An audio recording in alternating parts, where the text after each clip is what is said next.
Let's bring in Mr. Joseph Kivilu. He's the CEO of Kenya National Examinations Council. Sir, thank you so much for speaking to us on KTN Prime tonight. The Kenya Certificate of Secondary Education was set to begin today. As a matter of fact, students are supposed to sit for foreign language and music practicals. How did that go, especially with the teachers' strike currently ongoing?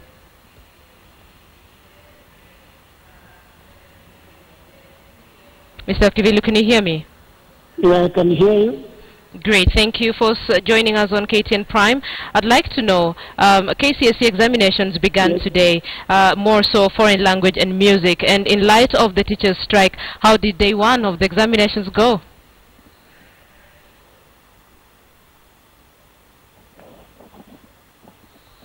Mr. Kivilu, can you hear me? Yes, the examination started well today morning. We have not received any instances of problems, especially in the few schools that are doing foreign languages and music. So far, it seems everything is moving on well. Mr. Kivilu, KUPPET reiterated its calls to members, urging them not to supervise the national exam, KCSE, to be specific. So here's the question that a lot of parents are asking. Who is supervising these exams? And the people who are supervising these exams, are they well trained to supervise exams? We have trained assessors who normally assess the orals in the three foreign languages, that is French, Germany, and Arabic, and also the music teachers who have been with us for a long time. We had a meeting with them last Friday to brief them on what has to be done during the practicals, and they are in the field now, and we hope they are not going to face any challenges as far as conducting the examinations are concerned. For these practicals, we normally don't have invigilators and supervisors as we have for the theory papers.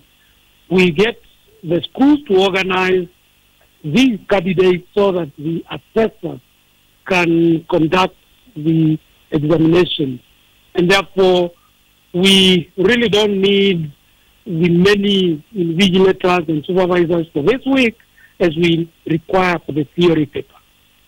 Okay, so you don't need as many supervisors as probably you'd need in future. So the numbers that you have now are sufficient?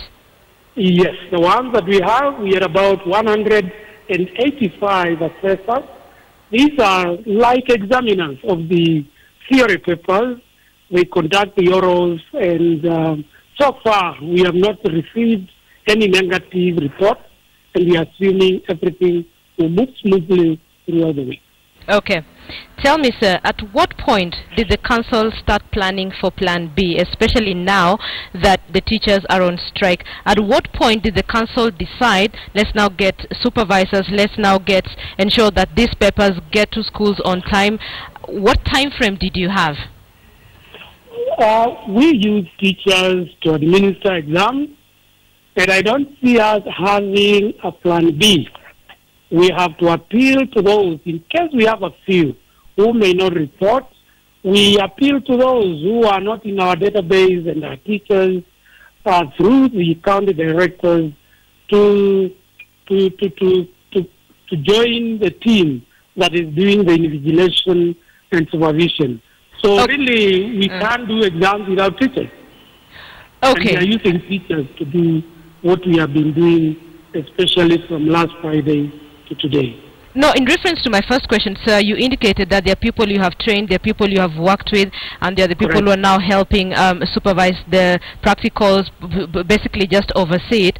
My question is, as the Kenya National Examination Council, at some point you must have realized that teachers are going to go on strike, and probably this is going to cripple the examinations, KCSE, KCPE. At what point? This strike has been going on for the last 1 month. At what point did the council start looking for alternatives, just in case the teachers are not there? Madam, it's quite difficult for the for the council to have other people as competent and as qualified as the teachers to administer exams. And therefore, we only use, for the KCSE, we only use 30,000 invigilators and supervisors. This is a small number compared to the total number of teachers, about 290,000, who we can approach to stand in case the 30,000 that we have been using are not available. So ideally, we are okay with the teachers that are willing to help us supervise the exam. Are there teachers? I don't think we need any other professionals to do that work. We still continue appealing to teachers. So just listening to you, correct me if I'm wrong, there are teachers that are willing to help? Yeah, many. Okay, because that was going to be my next concern in terms of confidentials. These are instructions and a list of all that is needed for practicals in some of these exams, and normally I understand they're sent at least a month before the exam. This strike has been on for the last 1 month. So question is, and this has been raised by so many parents as well, were these confidentials sent to schools, and if indeed they were, who received them? Because by the time they were being sent in, the teachers were already on strike, and who essentially prepared them, or who is preparing them? Normally they are sent to the schools that have these subjects, like the biology, let's talk of the sciences, biology, chemistry, and physics. I think the first one to be done should be biology. And the schools are expected to prepare the practicals, set them up for the students to purchase a few items that may be needed. And schools have been doing it.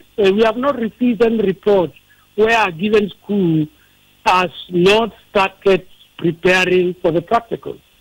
So I can't really see any problem when we get to the practical day of the first practical subject, that's biology. I expect everything to move smoothly. You don't anticipate any kind of problem. Earlier on you said that there are teachers who are willing to help basically oversee the examinations, but then sir, we're getting information from certain areas, Mombasa, Kisumu, North Rift, that some teachers are being coerced to supervise some of these examinations and prepare for these examinations. Is there any basis to these allegations, sir? I'm not aware of any teacher who has been coerced to supervise the exams. The ones that we have written letters to are the normal letters that we send to teachers around this time, and they are through the county directors of education. So far, we have just instructed the county directors to make or to prepare those letters for the same teachers to help us supervise and invigilate. If they have shortages, then they can call others who may not be in those lists that we used last year. But so far, we have not received any problem as far as teachers' willingness to supervise is concerned. We hope everything will move on smoothly. Mr. Kivilu, finally, before I let you go, you have about 1.4 million candidates sitting for either KCSE or KCP examinations this year. If you were to address parents whose children are candidates in terms of the exam, the confidence levels, what would you tell them? Of course, all these problems that we are experiencing with the strike, to some extent, they affect the students. We can't deny that. And of course, their parents also are concerned about how prepared these young ones are for the various examinations. But examinations take a long time to prepare. And the logistics of administering exams are also very complex. And if we were to do take any action like postponing and others, it will disrupt a lot of things. And therefore, being the third term, we feel students, most of the students have covered syllabuses in the second term, and they use the third term to revise. We are not ruling out that there is a need for teachers to help them revise, but under the circumstances, I think this is the best decision that we can take. All right, Joseph Kivilu, CEO, Kenya National Examinations. Sir, thank you for speaking to us. Mr. Joseph Kivilu there from Kenya National Examination, just giving us an assurance that these exams, I understand Dr. Joseph Kivilu, my apologies, just telling us that examinations, the first day of examinations went on very smoothly, telling parents they have nothing to worry about.